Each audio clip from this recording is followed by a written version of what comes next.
Da, știu că am ajuns să fac analiză la episodul 32 din Fructopri și am văzut ceva ce nimeni n-a înțeles.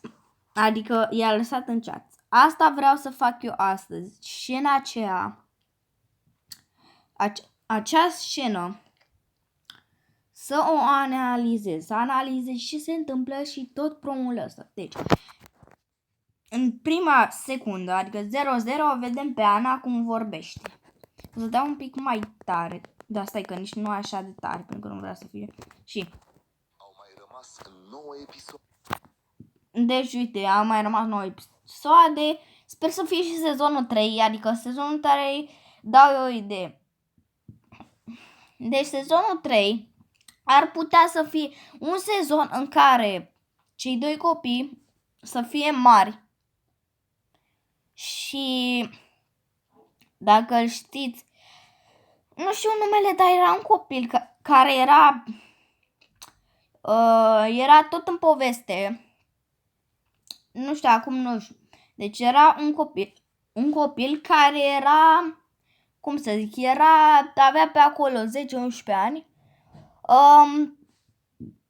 Da, și mama lui s-a despărțit de soț pentru că nu-i păsa și după aceea vrea să se ducă în America și nu știu, ăla ar putea să fie în adolescent în sezonul 3. Nu știu, chiar nu știu. Ar fi tare dacă ar reveni și cu un sezonul 3, așa că cât am vorbit, deja un minut doar vorbind, degeaba. Îmi pare rău, dar... O vedem pe Liza care o doare capul. Stă pe o bancă roșie și background-ul sunt niște copaci. Există riscuri prea mari dacă duceți sarcina la termen. Adică există multe riscuri ca să zici că există multe riscuri ca să... Stai, să mă ascult încă o dată. Există riscuri prea mari dacă duceți sarcina la termen. Există riscuri, stai, mai ascultăm încă o dată. Riscuri prea mari dacă duceți sarcina la termen. Deci, există multe riscuri ca să ducă sarcina la sfârșit. La sfârșitul ei. La sfârșitul ei. Sper cineva să nu mai sune. Mă pun pe mod avion dacă e necesar. Și deci există multe riscuri. Asta știm. Cam ce se întâmplă? Adrian nu-mi răspunde la telefon. Nu îi răspunde. Îmi pare rău, Doina. Nu știu. Îi pare rău. Adică îi pare rău. Ori i-a făcut ceva. Ori nu știu ce s-a întâmplat. Deci ori i-a făcut ceva. Și aici vine iar și pe Alex și pe Sonia. Ce să spun dacă mă întreabă de Adrian? Care nu știu cum, cred că s-a întâmplat ceva cu Adrian. Adevărul? Care? Mama a omorât un om. Da. Magda s-a mutat aici? Da. O să mai vrea ea să se întoarcă aici. Oh, Katia, ce-ai făcut? Unde e? Ce ai făcut? Unde e? A întrebat de el. Ce ai făcut? Stai, să văd. Vreau să văd 100%. Se întoarcă aici. Deci aici ai cu Magda. Ce-ai făcut? Așa o zgâlție. Unde e? Marius este al meu și ai face bine să nu mai stai în calea lui ca un... Adică mare să lui. Dacă știți din ultimul episod. meu și ai face bine să nu... Această persoană a primit-o pe Magda pentru că Magda a zis că n-are unde să stea și că, da, și a să o primească. Și cred că asta s-a întâmplat aici. mai stai în calea lui ca un buștea. Aici vreau. Vedeți scena din omul ăla din oglindă? Deci, vedeți și aia. Eu nu prea văd 100%. Hai să dăm în slow motion. Dăm de la faza aia. Deci dăm de aici. Eu nu... Ați văzut, stai. Să dăm în slow motion. O să dau un ce la oricine. Fructul oprit. Și vedem că avea ceva... Deci, de unde? De la 0,29.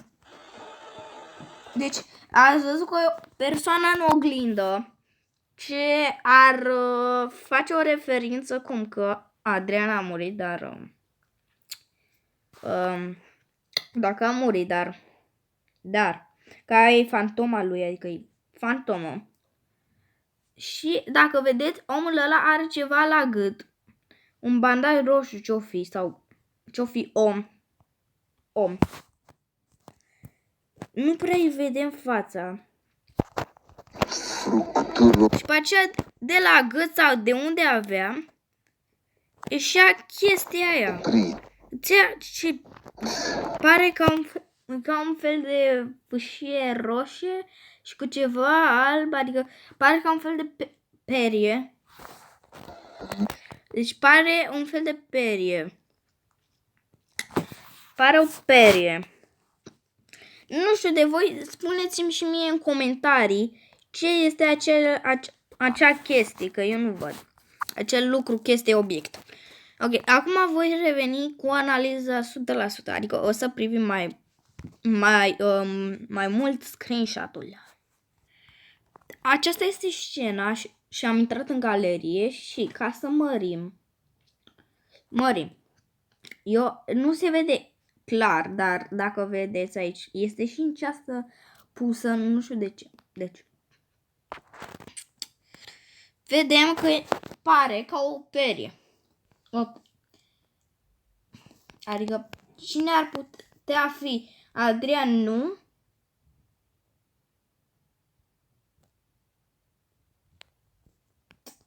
Oh my god.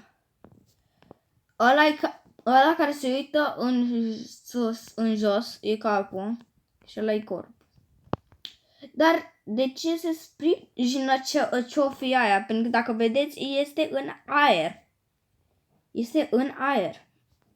Este o chestie în aer. Ok, dacă vrea să se spânzure, adică complet normal, abia acum am realizat. Dar de ce se ține chestia aia? Chestia aia. Vedem cum sunt ea. Sughit, pentru că așa vrea corpul meu. Se uită în spate. Ca în spate este... Cine o fi ăsta? Cu gulugă. Are gulugă. Și are o chestie. Spânzurat. Ok, o să iau scena. O să iau mai multe poze din scenă ca să le analizăm mișcările. Mult mai rapid. Adică vedem brusc această scenă unde ni se pare că în background, adică aici, este acel om ce-o fi. După aceea se face mult mai mare, adică se duc în dreapta. Apoi este scena aceasta, dar nu, aici e scena aceasta, da? Acum trebuie să dau. Nu mai știu în câte screenshot-uri am făcut. Și după aceea brusc de aici se duce aici. Așa că hai să vă arăt scena și teoria mea este că se întâmplă ceva paranormal acolo.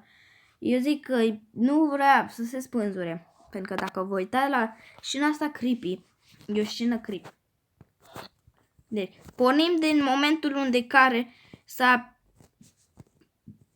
pus și... Uite, vedeți cum se ridică. Vedeți cum se ridică. Mai analizăm o dată, deci. Ok, vedeți, e normală și se ridică, da?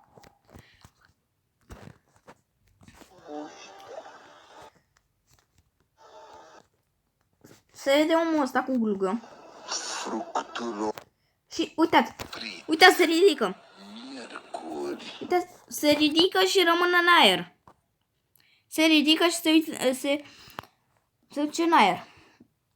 Teoria mea este că el nu vrea să se spânzure și era doar o fantomă. Știu că e prea copilăresc asta, dar pe bune. V-ați văzut cum se schimba? Stai să mai analizăm o dată. Poate era o mână și n-am văzut eu, pentru că am nevoie de ochelari. Ok, mă uitam aici. Oprit. Cred că e o mână, nu știu, am văzut. Uite, ba da. Ba da, știi de ce? Da. Aici, dacă scrollați voi, vedeți că e ceva negru. Și acest hanorac e negru. Culoarea asta. Vedeți că e o mână. Dar ce este chestia aia cu care se spune? Ce este? Ce este? Ce este? Ce este? A, da. Ok. Eu am fost Andrei. La revedere, papa. Vreau să vă zic că dacă mai vreți Brawl Stars pe canal sau server privat de Brawl Stars, nu ezitați să apăsați pe butonul de like. Și scrieți-mi în comentarii dacă vreți Brawl Stars sau Brawl Stars server privat. Știu că sughidăn pe filmare, dar asta este. Așa vrea corpul meu.